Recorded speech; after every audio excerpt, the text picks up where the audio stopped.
aparezca lo que fue notificado o el propio, digamos, dictamen que ha hecho el juez.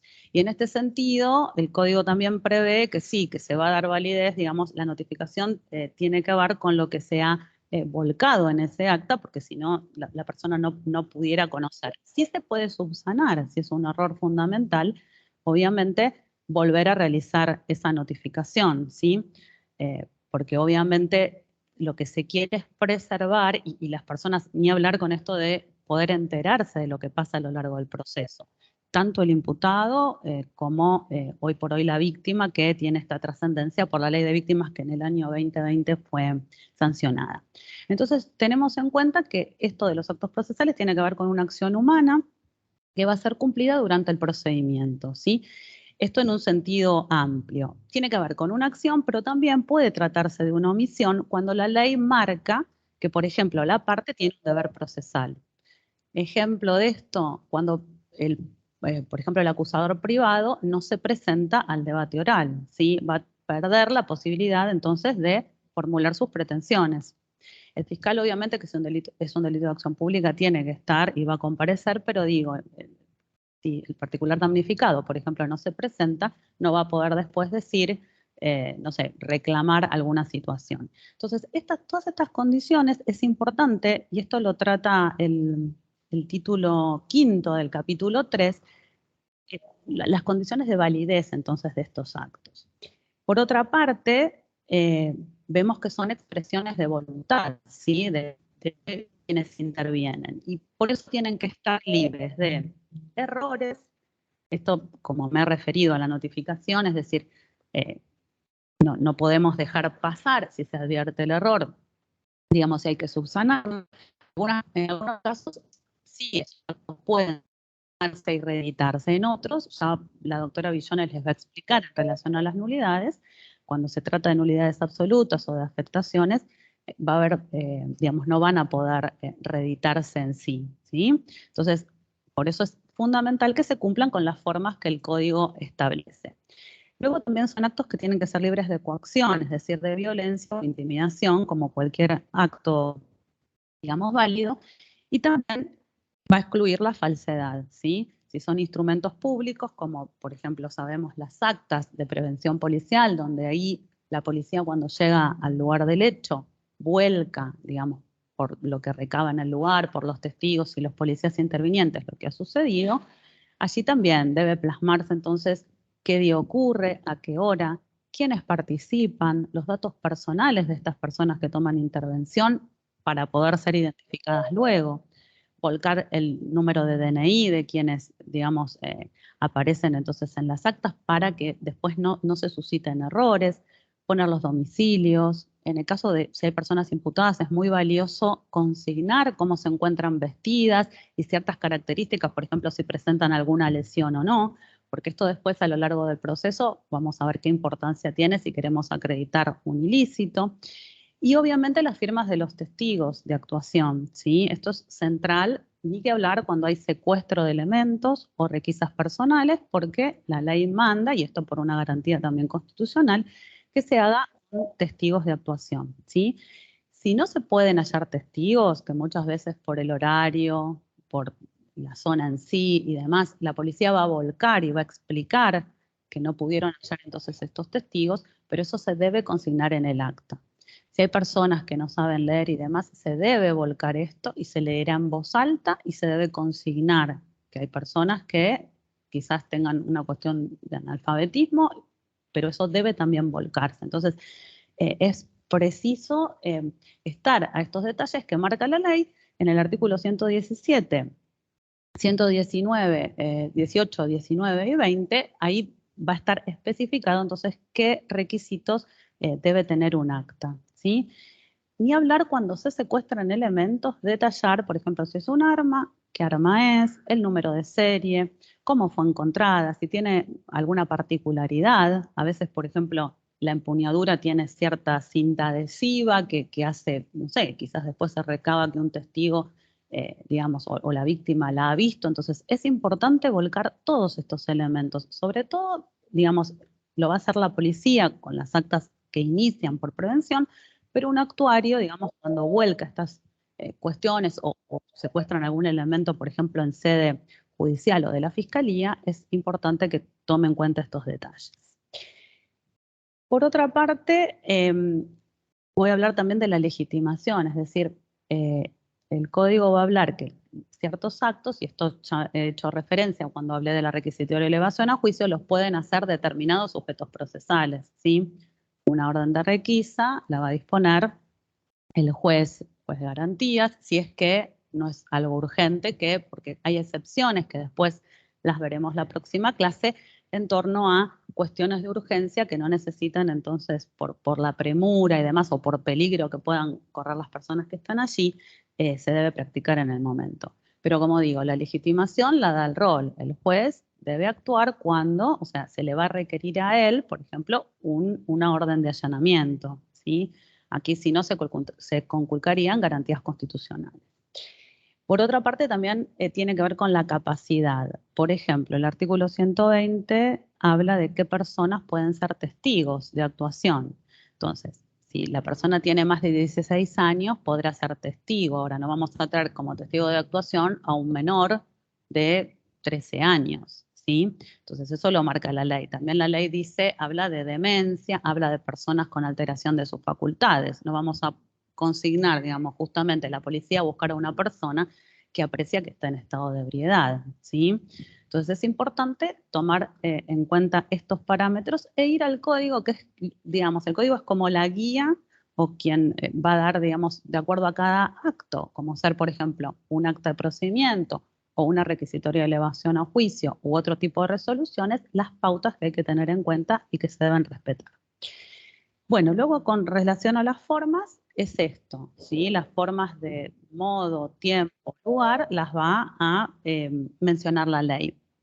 Y otra cosa importante también en torno a esta secuencia de actos va a ser el respeto de los plazos procesales. Para la investigación penal preparatoria vimos que hay un plazo de 4 meses, que se puede prorrogar por 2 y la terminación debe ser en total otros 6 meses y luego debe concluir, ¿sí? El respeto de los actos, nosotros siendo fiscales como control y deber de legalidad, tenemos que velar por el cumplimiento de estos plazos. También si un fiscal no termina la investigación penal preparatoria en ese tiempo, puede ser sancionado y puede ser, quizás cambie el fiscal general, puede disponer que otro fiscal termine la investigación en un plazo acotado, pero bueno, es pasible de sanciones, ¿sí? Y ni hablar con los términos fatales que tienen que ver con la culminación total del proceso. Una persona que está detenida tiene, digamos, que realizarse el juicio oral dentro de los 2 años, esto lo marca la ley, salvo, también se hace alusión, el artículo que habla de términos fatales o de plazos fatales hace alusión al plazo razonable.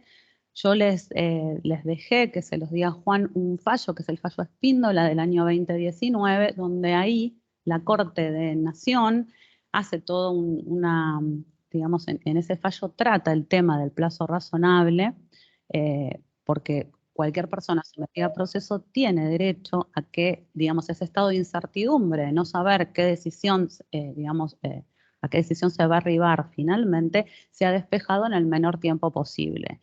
Si nosotros vemos el código, siempre se va a hablar de celeridad, de economía procesal, entonces inclusive la propia desformalización de la IPP hace que se respeten los plazos, que se avance para poder hacer el juicio y finalmente que los jueces decidan, ¿sí? Entonces esto es fundamental. Es falta grave no cumplir entonces con este tema de los términos del plazo fatal. Y tiene que ver también con compromisos internacionales que el Estado ha asumido. Cuando Argentina, digamos, incorpora estos pactos de derechos humanos a la Constitución Nacional por intermedio del artículo 75, inciso 22, se compromete a respetar estas garantías. El plazo razonable es una de ellas. Después, en torno a ver si efectivamente ese plazo se cumple o no, porque es un plazo que no tiene que ver con la prescripción de la acción. Vieron que en el Código Penal, ahí digamos, cada delito por el monto de pena que tiene, ahí tendremos que ver si la acción penal está prescripta o no. Pero el plazo razonable va a ser un análisis que los jueces también tengan que hacer que tiene que ver con el momento en que la persona es juzgada, ¿sí? Así que es importante, léanlo el fallo, ahí la Corte va a hacer un desarrollo de qué se debe tener en cuenta. Otro fallo también importante en relación a plazo razonable es Yenila Cayo de la Corte Interamericana de Derechos Humanos, donde ahí se dan las pautas que los jueces, que se debe tener en cuenta para ver si el plazo de juzgamiento es razonable o no, ¿sí? Así que también lo pueden ver. Después, en torno a subsanar los defectos que tenga el acto procesal, Fernanda ya después se va a referir a eso. Esto tiene que ver con planteos que se hagan en torno a nulidades, que pueden ser relativas o absolutas. Las relativas van a ser entonces quizás subsanables porque van a ser errores quizás o vicios que no tengan una afectación de una garantía constitucional. Y en relación a los plazos, también tengan en cuenta que la ley los regula. Estos plazos pueden ser, digamos, legales, judiciales o convencionales. Convencionales tienen que ver con esto que les expliqué del plazo razonable, que no está medido en días, horas, o sea, algo específico, sino que hay que verlo en cada proceso. Por regla general, los plazos van a ser entonces perentorios y van a ser improrrogables, pero como vemos, algunos actos sí tendrán, digamos, una posibilidad de prórroga, pero la regla es esta, esto lo establece el código, y por otra parte, los plazos a veces pueden suspenderse. Recordemos a veces más ahora con el tema informático y telemático, cuando el sistema falla o hay algún problema, la Corte suspende, digamos, los plazos, porque si no, no se podría ejercer efectivamente el derecho, en este caso de defensa en juicio, o el propio damnificado si tiene que hacer algún tipo de presentación, entonces se puede suspender. Y hay plazos también que se pueden interrumpir. Esto obviamente debe dejarse constancia de ello, ¿sí? Si no, los plazos, recordemos que son continuos, se van a cumplir siempre en días y horas hábiles, ¿sí? De 8 a 14, que es el horario en que se atiende también al público, es el horario en que se van a recepcionar, inclusive ahora por el portal de notificaciones ingresarán las diversas notificaciones, tanto para la Fiscalía como para la Defensa. El juzgado se ocupa entonces de estas cuestiones. Lo mismo que si tenemos que contestar las partes alguna vista o alguna cuestión, hay que hacerlo en horarios hábiles, porque si ingresa después de las 14, se tomará en cuenta entonces el día siguiente. Sí, también la ley marca que además del vencimiento del plazo, que es el día, digamos que justamente si contamos 10 días, debemos contarlos de manera seguida. Si cae en un feriado, se va a prorrogar al día hábil siguiente, y esas 4 horas de gracia del día subsiguiente, donde entonces a las 12 sería la última presentación, por ejemplo, si existe algo muy importante como ser el tema de un recurso. Si se vence ese plazo, obviamente la parte ya no habrá reclamo por esto de que les digo, que no son prorrogables los plazos, es la regla general. Luego, en cuanto al lugar de los hechos, obviamente, perdón, no de los hechos, porque cuando estamos en la prevención sí se va a consignar el lugar específico donde se labre el acta, pero los actos procesales en sí, los juzgados los van a hacer dentro de la sede, digamos, donde esté su lugar de trabajo, ¿sí? Y en los debates, bueno, también se consignará el lugar, la sala de audiencias donde se practica, donde se lleva a cabo el juicio oral. Luego, voy a mencionarles las 3 resoluciones que son fundamentales durante el proceso. Una de ellas tiene que ver, es la sentencia, que obviamente es la decisión que pone fin al proceso y que es fundamental, la va a hacer tanto un juez, en este caso que puede ser correccional, si el delito tiene que ver entonces con esta cuestión, digamos, por cuestiones de competencia material interviene un solo juez, o puede ser un tribunal colegiado en el caso de tribunales orales para delitos criminales. Y obviamente tiene que ver con dictar una resolución que hace a la materia, al fondo de la cuestión. Entonces debe tener ciertos requisitos, como ser la exigencia de racionalidad en la decisión. Se van a aplicar reglas de la lógica, tiene que ver con el principio de identidad, de contradicción, de tercero excluido y de razón suficiente. Y también tiene que ver con esta valoración, o sea, cuando la ley habla de motivación, tiene que ver con que el juez debe dar fundamentos de por qué arriba a esa conclusión, ¿sí? Obviamente no tiene que haber contradicciones dentro del mismo plexo, digamos, cuando el juez hace el desarrollo de la argumentación, ni tampoco con la parte resolutiva. Otro acto procesal o resolución que, digamos, es importante, se denomina auto, ¿sí? Esto tiene que ver con, la ley dice que van a resolver artículos del procedimiento y aquí el juez también debe motivar por qué llega a una conclusión. Previa vista, siempre que haya un auto va a haber, digamos, intervención de las partes, ¿sí? Por ejemplo, cuestiones de competencia. El defensor va a plantear quizás una cuestión que hace al territorio, sí, por cuestiones de competencia territorial, dirá que no interviene ese juez, luego se expedirá el fiscal y el juez va a tomar la decisión con un auto motivado, fundado y demás. Y por descarte, después tenemos los decretos que van a ser, digamos, breves decisiones donde el juez quizás, por ejemplo, diga que tiene presente alguna presentación que hagan las partes o alguna cuestión relativa, por ejemplo, algún efecto que no sé, que sea incautado y no tenga, digamos, que ver esa discusión previa entre las partes, o sea, un planteo de la defensa ni de la contraparte que sería el fiscal, sino solamente dejar una constancia. Bueno, creo que esto es por lo menos lo central en torno a qué son los actos procesales. Después les voy a acompañar entonces esta bibliografía de Mayer y quizás lo que les quiera comentar es esto, que lean bien o vean los requisitos de las actas, que son estos que les comenté, el artículo 117 y siguientes, que luego también los jueces podrán, inclusive el fiscal, librar oficios pidiendo a otros jueces o en este caso, si es a otros jueces, se hará vía exhorto, o sea que sería una petición, por ejemplo, en relación, no sé, a realizar un allanamiento en otra jurisdicción o lo que fuere, y oficios que sí, ahí es el secretario quien los puede, digamos, librar, por ejemplo, para cumplir con una notificación, ¿sí? O sea, la ley va a marcar diferentes cuestiones y qué personas, o sea, en cuanto a la legitimación, las deben hacer. Las vistas tienen que ver, entonces, como también ya les he explicado, cuando las partes deben expedirse en algún punto en concreto, por ejemplo, cuestiones de competencia, cuestiones que hagan a un planteo de nulidad, por ejemplo, que ahora la doctora Villone después se va a expedir. Y bueno, lo importante es cumplir con los plazos procesales para que después no tengamos inconvenientes, por ejemplo, ni hablar cuando se plantea un recurso, ¿sí? Porque después se pierde la posibilidad, no va a haber ningún tipo de prórroga. Así que bueno, tengan en cuenta eso y cualquier consulta además que quieran hacer, después quedo a disposición para que me pregunten. Bueno, muchas gracias.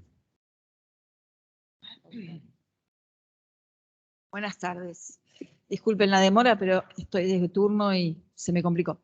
Me presento. Buenas tardes a todos. Soy la doctora Persicini, juez de garantías penal acá en San Martín, actual titular del juzgado 6, interinamente a cargo del juzgado 1.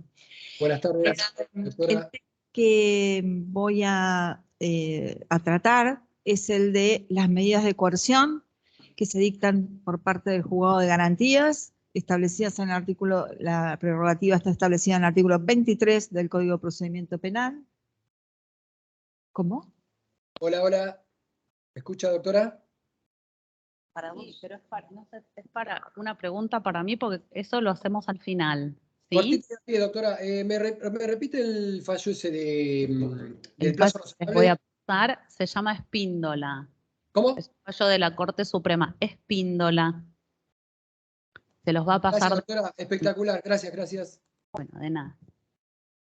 No, está bien. Las prerrogativas para dictar las medidas de coerción las atribuye el artículo 23 del Código de Procedimientos Penal, en las que están todas las funciones del juez de garantías y entre ellas el dictado de las medidas de coerción. Cuando los fiscales intervienen en la etapa de investigación penal preparatoria, que es la etapa donde yo tengo atribución y competencia, investigan una causa, llegado el caso, solicitan al juez de garantía las medidas de coerción. La primera medida de coerción que pueden llegar a solicitar es la detención o la conversión de aprehensión en detención, que es exactamente lo mismo. Está legislada en el artículo 151 del CPP, en la cual establece que todos los delitos son detenibles, con excepción de aquellos entre cuyo mínimo y máximo no supere los 3 años de prisión, salvo excepciones. Por ejemplo, de la del artículo 151, cuarto párrafo del Código de Procedimientos Penal, que establece que en caso de indicio de fuga y o que no pueda ser condenado a una pena de ejecución condicional, puede dictarse la detención. En el único caso que el Código prohíbe dictar la detención de una persona es con la única denuncia. La sola denuncia no basta, dice el Código, para detener a una persona, por lo que los jueces de garantías no estamos habilitados, siendo como única prueba la denuncia de una persona, a detener a nadie. Cuando el fiscal pide la requisitoria de conversión de aprehensión en detención y o la requisitoria de detención, el juez analiza las pruebas que están presentes en la IPP que le aporta el fiscal. Las requisitorias tienen que autoabastecerse conforme al artículo 56 del CPP, por lo que todo lo que dice la requisitoria es el resumen de la causa y todas las pruebas colectadas en autos.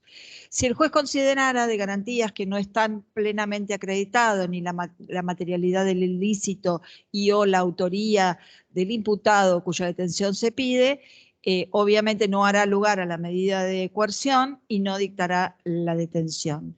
En caso que se encuentren absolutamente probada la existencia de la materialidad del hecho, la tipicidad y la autoría penalmente responsable como prima facie en esta etapa, el juez dicta la orden de detención y a partir de ese momento la aprehensión operada, si es que hubo previa aprehensión por parte del fiscal que tiene 48 horas para solicitar la detención, se convertirá en detención y a partir de allí queda a disposición del juez y empiezan a correr los términos del artículo 157 y 158 del CPP, que son los que establecen la resolución procesal de la situación del imputado. Esto es prisión preventiva, o los términos del artículo 174, que es para resolver, 172, para resolver la excarcelación en caso que se pida. Entonces, una vez que el fiscal pidió la detención y se convirtió la misma, en la conversión de aprehensión en detención, se procede, el defensor siempre pide la excarcelación. Lo que hay que evaluar es si está dentro de los parámetros del artículo 169 del CPP, que tiene varios incisos en los cuales puede establecerse si un delito es excarcelable o no lo es. No obstante ello, existen los peligros procesales del artículo 148 del CPP que establecen taxativamente los peligros que pueden determinar que una persona no salga en libertad. Entre ellos está el indicio de fuga, que puede darse justamente de la magnitud de la pena en expectativa, o que no tenga domicilio la persona, o que haya, generalmente cuando dan un domicilio, en el caso de las violencias de género, es el mismo domicilio que la víctima, con lo cual no podemos revictimizarla y debería presentar un nuevo domicilio donde poder mudarse para no volver a cometer un delito. Y en el caso de el otro peligro procesal es el de entorpecimiento probatorio, que significa que el imputado en libertad puede llegar a obstaculizar el transcurso y el transcurrir de la causa. Por lo que en esos casos de establecerse los peligros procesales que antes les mencioné, el juez de garantía tiene la potestad de denegar la excarcelación, aunque esté prevista en el artículo 169 en los incisos, porque volvemos a decir, son taxativos, pero son optativos. Puede el juez, en su caso, si considera que existen, o sea, existe la situación que esté prevista en el artículo 169, pero existen peligros procesales que obstaculizan otorgar esa medida de libertad, el juez de garantías puede denegarla basada justamente en estos principios fundados y motivados, no sin motivación ni fundamento. Por otro lado, si no fuera excarcelable el delito y la excarcelación haya sido denegada, continuamos con los plazos del artículo 158 del CPP, que son los de la prisión preventiva. Son 15 días a partir de la detención, de la aprehensión de la persona, y prorrogables por 15 días más a pedido del fiscal. Si el fiscal considera que no ha llegado a juntar toda la prueba para solicitar la medida de coerción o solicitar resolver la situación procesal del imputado, puede pedirle al juez de garantías y explicarle los motivos y las pruebas que le faltan para que se le conceda una prórroga. Entonces, sí.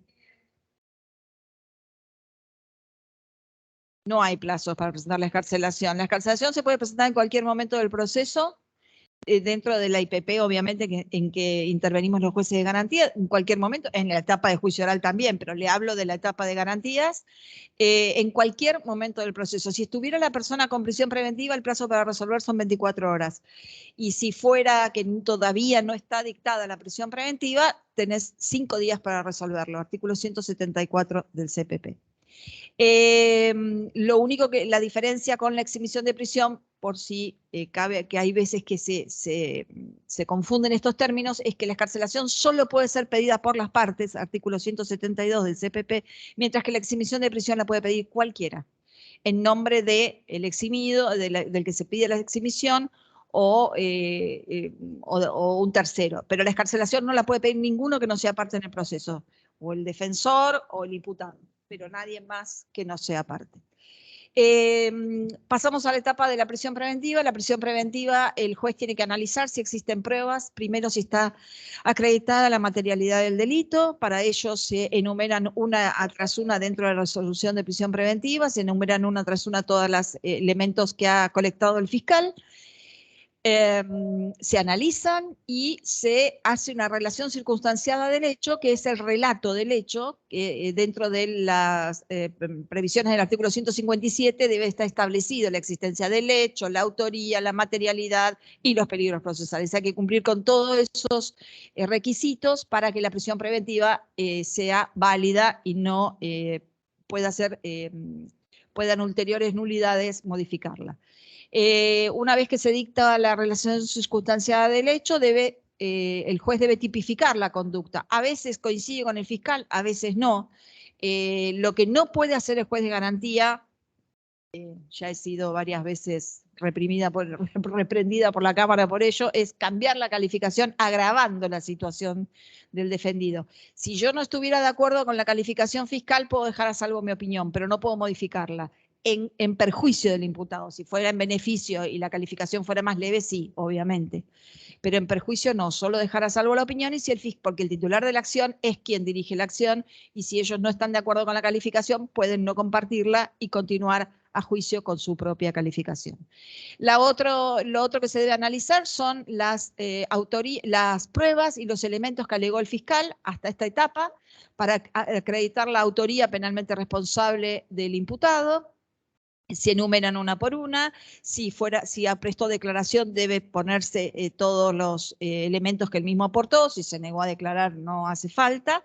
Y por último, los peligros procesales. Los peligros procesales, como ya les dije, son el de fuga, el de entorpecimiento de la investigación, que están previstos todos en el artículo 148 del CPP, y debe motivarse y fundarse la prisión preventiva, ya sea en estos peligros procesales, en los antecedentes personales que tiene cada uno de los imputados, en su caso si los tuviera, y por último, se dicta la prisión preventiva. Una vez que se dicta la prisión preventiva es apelable por recurso del artículo 439 de apelación, por 5 días por las partes y se concederá el recurso y interviene la Cámara de Apelaciones.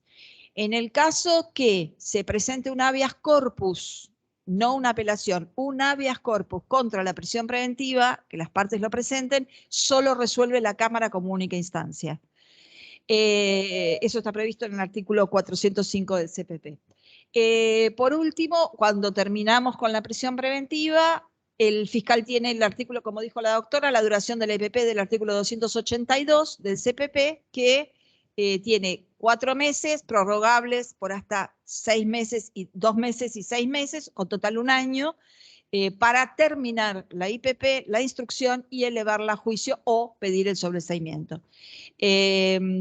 Durante este término, si la persona está detenida, lo que las partes pueden solicitar es la morigeración de la coerción, que está establecida en el artículo 159 del CPP y 163 del CPP, que es taxativa en cuanto a las condiciones que se deben cumplir para otorgar una morigeración. Tendría que tener, una de ellas es la de los 70 años de edad, superar los 70 años de edad, estar embarazada, tener hijos menores de 5 años o una enfermedad terminal incurable. Con lo cual, basado en estos requisitos, el artículo 159, el juez de garantías tiene la prerrogativa de otorgar la prisión domiciliaria, en realidad se llama la morigeración de la coerción. La prisión domiciliaria está prevista en el artículo 10 del Código Penal, pero es solamente para condenados. Esto es morigeración de la coerción y obviamente estipular que siga cumpliendo la medida de coerción en su domicilio con una tobillera electrónica en el caso que fuera factible o con control policial. También tiene la facultad el juez de denegarla. El tema es que está previsto en la ley cuáles son los casos en que ingresa el artículo 159, siendo taxativo. Respecto a las medidas de coerción, entonces les conté la detención, tenemos la prisión preventiva y una vez que terminó de hallarse toda la investigación, culmina, el fiscal solicita la elevación a juicio con el artículo 334 del CPP, que también tiene que tener sus requisitos, elevarla a juicio al juez de garantías, quien debe correr vista por 15 días al fiscal, artículo 336 del CPP, y quien considerará si acepta la elevación a juicio o formula oposición pidiendo sobreseimiento, excepciones de previo especial pronunciamiento, prescripción, nulidades, o lo que sea que ahora la doctora Villone se va a referir. Pero una vez que se corrió vista, vencieron los 15 días y o se resolvió no hacer lugar a la oposición, en el caso que se haya presentado, el juez de garantías, de conformidad al artículo 337 del CPP, eleva la causa a juicio y termina la función en la IPP del juez de garantías, continuando en la audiencia, en la etapa de debate, en la etapa plenaria, donde actúan otros actores, los jueces de tribunal, los jueces correccionales y o los jurados. Así que, como les dije, la etapa en que interviene el juez de garantía es solamente en la IPP. En los casos de flagrancia, que es la excepción del artículo 284 bis del CPP, se dicta exactamente lo mismo, excarcelaciones preventivas, pero las mismas son en audiencia oral, junto con el imputado, el fiscal y el defensor. Tienen términos más acotados, el término para resolver la prisión preventiva son 20 días, prorrogables por 20 más, artículo 284 quinquies. Lo que sucede es que en el término de 40 días el fiscal no solo pide la prisión preventiva, sino que también tiene que pedir la elevación a juicio en el caso que lo considerara, con lo cual se resuelve la causa completamente en 40 días. Se puede llegar a medidas alternativas de finalización del proceso, como son la probation, el abreviado, el juicio directísimo, están todas previstas para que el juez de garantías dicte estas resoluciones solo en caso de flagrancia, no en otros casos. Todo se hace en audiencia oral y pública y se resuelve en la misma audiencia. Así que bueno, esas son las formas de que durante la IPP, la intervención de los distintos actores, los fiscales, los jueces de garantías y los defensores. No sé si alguno tiene alguna pregunta, si no le paso la charla a la doctora Villone, que nos va a hablar de nulidades. Bueno, muchas gracias, doctora. Bueno, me presento, mi nombre es María Fernanda Villone. Yo trabajo como fiscal de juicio en este departamento judicial. Y bien, como dijo la doctora, voy a hablarle de del tema de las nulidades. Entonces, ante todo, el proceso penal debe ser respetuoso de las garantías constitucionales que están consagradas en nuestra Carta Magna. Porque no es posible concebir elementos espurios para sustentar una decisión, como así tampoco que la prueba que se obtenga no cumpla con los requisitos establecidos en la ley. Y esto derive en un cercenamiento de derechos, tanto para el imputado como para la acusación pública o privada. Si se verifica justamente una situación como las que les relaté, hay que restablecer el orden de esta causa y ahí justamente aparece la nulidad. Vimos que el proceso, como les dijo la doctora Leiva, está constituida por una serie gradual, progresiva y concatenada de actos, mediante los cuales se procura investigar la verdad y la actuación de la ley sustantiva para que ese acto pueda justamente surtir efectos válidos, tiene que ser realizado conforme las prescripciones de la ley y respetando las garantías constitucionales. Por eso debe cumplir determinados requisitos, pues de lo contrario, si no los cumplen, muchos actos serían ilegales. Entonces, la nulidad va a tener por objeto, atento al ámbito de funcionamiento, que es el proceso, preservar en definitiva todas las garantías contenidas en la Constitución Nacional y en los tratados internacionales incorporados por el artículo 75, inciso 22. Y así lo sostiene también el doctor Sergio Torres en una obra recomendable e interesante que es Nulidades en el proceso penal. Entonces la nulidad va a aparecer como una amenaza que pende sobre aquellos actos que se realizaron en forma defectuosa, que se resuelve con la ineficacia procesal y que por ello es mirado como una sanción. De esta manera, la característica sustancial de la nulidad es que se trata de una sanción mediante la cual se priva el acto de los efectos jurídicos en el proceso. Las nulidades, en nuestro artículo 201 de la provincia de Buenos Aires, se van a receptar en un sistema legalista, por cuanto la ley determina las exigencias del acto para su validez. Si nos remitimos al 201, vemos que reza que la inobservancia de las disposiciones establecidas para la realización de los actos del procedimiento solo los hará nulos en los supuestos expresamente determinados por este código. No se declarará la nulidad si la inobservancia no ha producido ni pudiera producir perjuicio para quien la alega o para aquel en cuyo favor se ha establecido. Justamente estas son las nulidades genéricas no sistematizadas.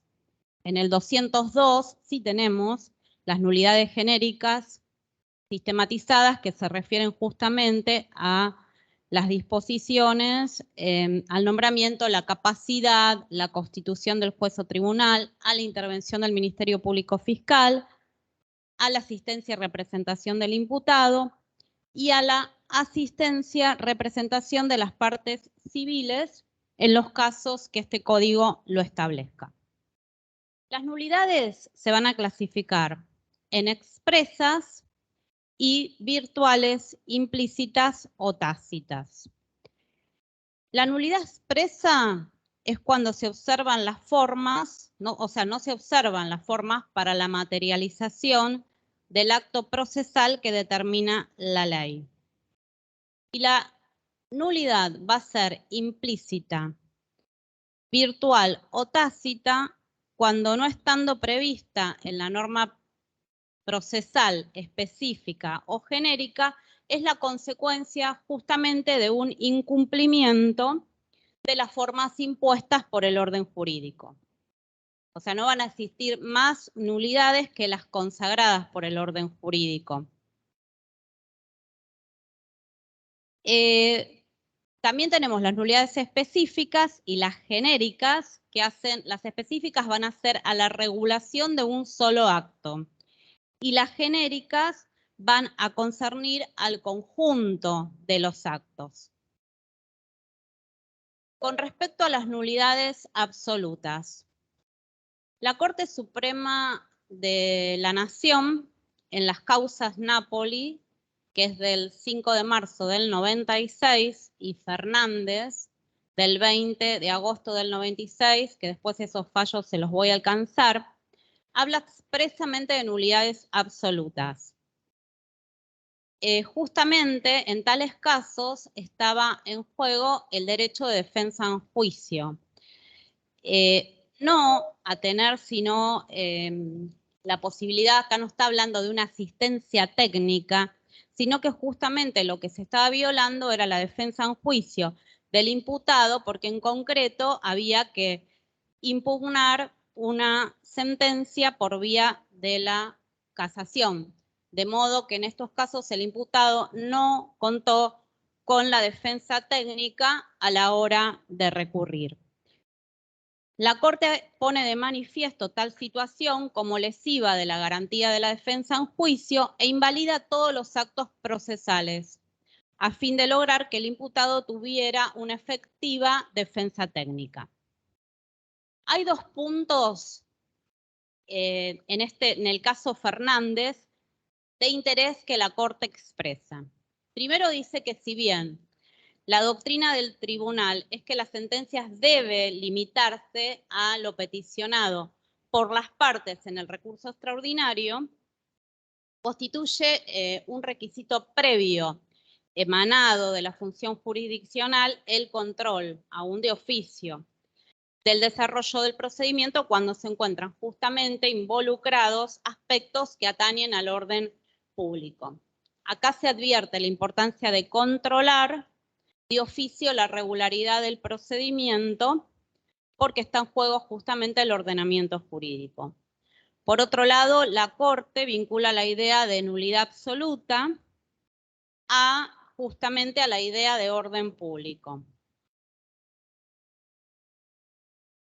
Y Torres también sostiene, el doctor Sergio Torres, que las nulidades absolutas son las que se aplican cuando se afecta el orden público o alguna garantía constitucional. Respecto a las nulidades relativas, surgen cuando el acto afecte un interés particular, ya que va a regir en beneficios de las partes.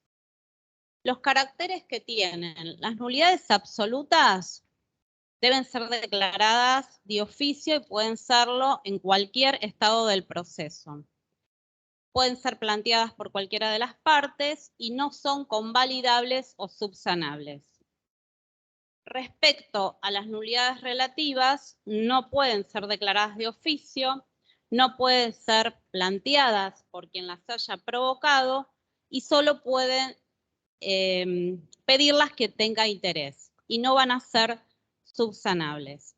El interés va a estar dado por la verificación o demostración de un perjuicio, que es la limitación que tuvo de ejercer un derecho algunas de las partes. Y ese perjuicio debe ser real y concreto.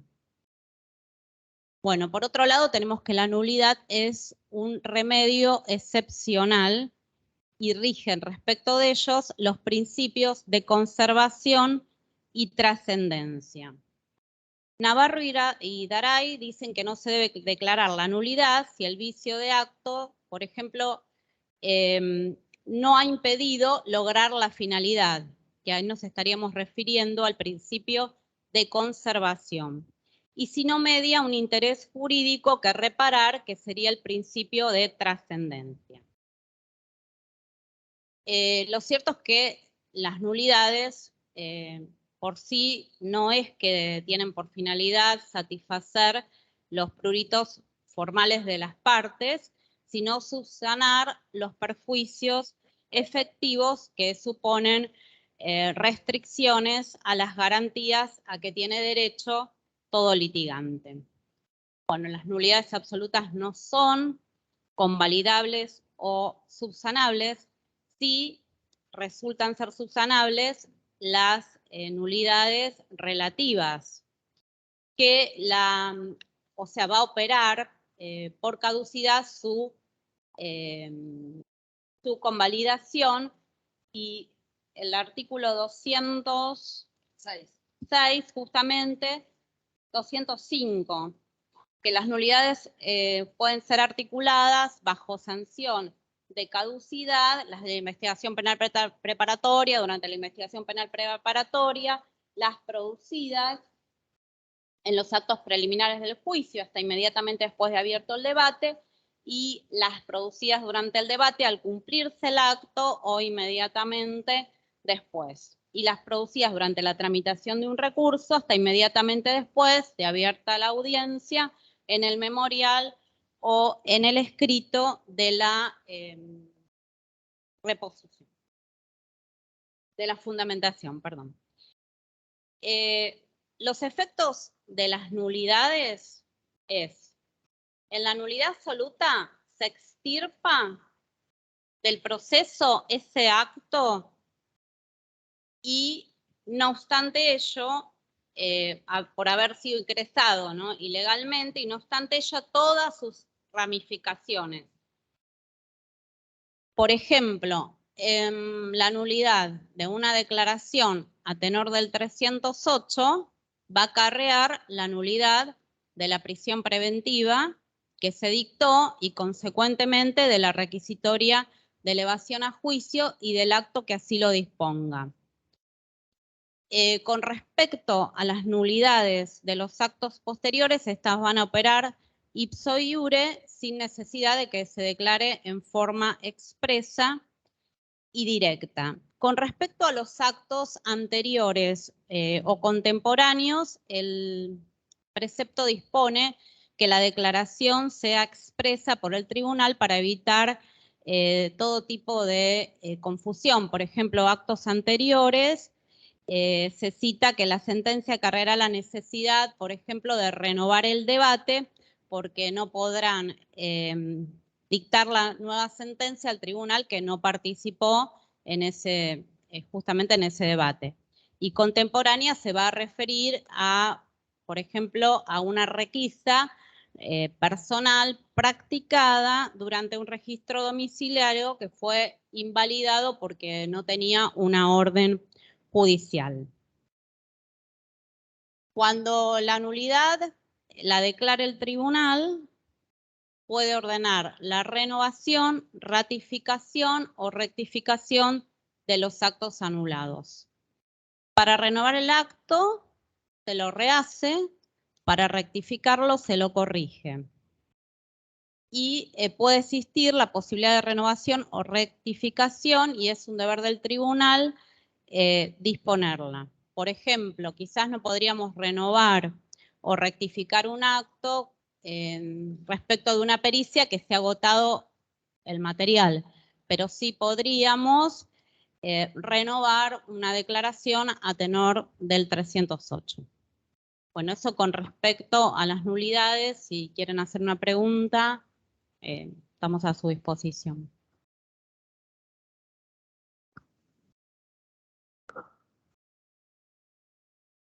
Sí, en general, si alguien quiere anotarla, los que están online o aquí quieren hacer alguna pregunta en relación a estos temas que hemos tratado, nos pueden preguntar. A ver. Hola. Hola. Hola, ¿qué tal? Mucho gusto a las colegas. ¿Cómo estás? Sí, Mi escuchando. pregunta era, ¿qué tal? ¿Cómo les va? Mi pregunta era la siguiente, respecto a la cadena de custodia, por ejemplo, cuando hay alguna falla formal, podemos decirlo así, por ejemplo, no se consignó la hora, el lugar de toma de identidad de la muestra, no se consignó el día por el personal policial. Y se recepciona así y ya se ingresa así a lo que es el Ministerio Público Fiscal. ¿Esto puede venir en una nulidad? Vieron que el otro día vimos lo de cadena de custodias, que es fundamental para, obviamente, preservar. Acá juega el derecho del imputado, obviamente, a que el juicio se haga con todas las garantías, ¿sí? Pero también hay que ver cada caso concreto. Por ejemplo, yo tuve un caso donde se planteaba también la nulidad porque había un tema con la numeración del arma. Por eso hay que ver todos esos actos procesales que se fueron concatenando desde el inicio, es decir, el secuestro, un acta, qué se plasmó en ese acta de procedimiento y qué pasó con la cadena de custodia. A veces puede ser un mero error material, por eso hay que ver la afectación específica en el caso de la garantía constitucional, que es la defensa en juicio. Obviamente esto también es importante, ¿no? Recordemos que cada pericia o acto procesal importante, sobre todo en la colección de la prueba, ¿no?, tiene que ser notificado a la contraparte. Si el fiscal es quien investiga, debe notificar fehacientemente, por ejemplo, la pericia, dónde se hace, qué perito la realiza y demás, porque hay una garantía que es la del imputado a precisamente revisar, controlar esa prueba, tanto él como su letrado defensor, y a proponer un perito. Por eso hay que ver en cada caso concreto, ¿sí? Si se afectó la garantía de defensa en juicio o alguna otra, se debe fundar el agravio, o sea, no es que la nulidad se pide por la nulidad misma. Yo digo, bueno, falta un requisito formal y esto es nulo. No, hay que ver si el agravio, obviamente, es importante. Y a partir de ahí, en un análisis concreto y del caso, se verá. Si hay un agravio constitucional, obviamente es una nulidad absoluta, ese acto se extirpa del proceso, desaparece. Si es relativa, se podrá renovar, ¿sí? Por eso hay que ver en cada caso concreto. La cadena de custodia es fundamental para preservar, si yo tengo todos los datos correctos, sé que eso que se secuestró, por ejemplo, es lo mismo que va a ser llevado al juicio y, por ejemplo, si tiene que ver con algo que se le incauta al imputado. Por eso es muy importante. Pero no es solamente un error material o algo irrelevante, sino que tiene que ser algo que haga la afectación, ¿sí? Tanto, porque hace la defensa en juicio, ¿sí? Poder controlar, supervisar ese elemento que quizás sea un elemento de imputación, por ejemplo, el secuestro de un arma. No sé si quedó contestada la pregunta, pero por eso hay que revisarlo en el caso y sí, hay que ser específico. Por eso el fiscal cuando colecta la prueba y la policía también debe ser muy prolijo y meticuloso. Es central, ¿sí? Para que después no haya un planteo y eso, digamos, se salga del proceso y después quizás no se pueda acreditar ese hecho ilícito, sino uno de menor entidad jurídica. Por ejemplo, si el arma desaparece, no tengo probada la aptitud del arma quedará como un robo con arma cuya aptitud no se ha probado. Entonces ahí cambia, digamos, la calificación y en lo que hace a la aplicación de una pena más elevada. Por eso es muy importante. De paso a la doctora. Yo te quiero contar que una vez me pidieron una nulidad justamente por esta cuestión de la cadena de custodia. Era un arma de fuego, que es fundamental que en la descripción del arma en las actas pongan no solo el número, sino el estado en que se encuentra el arma y si tiene municiones o no tiene. En este caso era un acta de procedimiento en la cual no se especificó el estado del arma. Estado del arma les digo si está rota, si le falta el martillo, si le falta el tambor, lo que sea. La cuestión es que cuando llega a la pericia, se la llevan los peritos para hacer la pericia balística, el arma aparece partida en dos, lo cual no estaba en el acta de procedimiento. Eso hizo todo un cambio de calificación, porque obviamente el arma no funcionaba y no pudimos probar que el arma secuestrada en el acta de procedimiento haya sido la misma que se llevó a periciar, o sea, que estuvieran a peritar en el mismo, que estuvieran en el mismo, en la misma condición, porque el arma decía que era un revólver calibre 32 con 3 municiones, pero no me decía que le faltaba la cola del disparador, y en este caso le faltaba la cola del disparador, con lo cual el arma no funcionaba. Lo que ignoramos es si en el trayecto, desde el acta de procedimiento hasta que llegó a balística, la cola del disparador desapareció, o si se rompió en la cadena de custodia o lo que sea. Es fundamental describir el estado del arma para que cuando llega a balística sea el mismo arma, podamos cotejar no solo la numeración, sino el estado del arma. Porque eso hizo un cambio de calificación de un robo con arma de fuego a un robo simple. Y obviamente la excarcelación del imputado. Cuando en el hecho se había secuestrado el arma con municiones y la calificación hubiera sido otra. ¿Alguna otra pregunta? ¿Alguien quiera formular con esto de nulidades o algún requisito de algún acto que quisieran saber?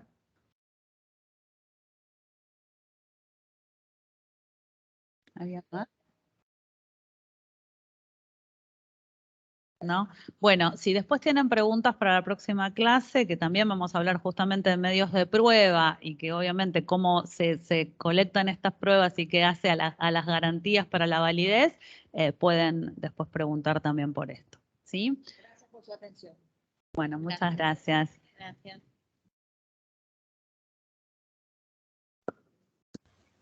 Gracias, doctoras.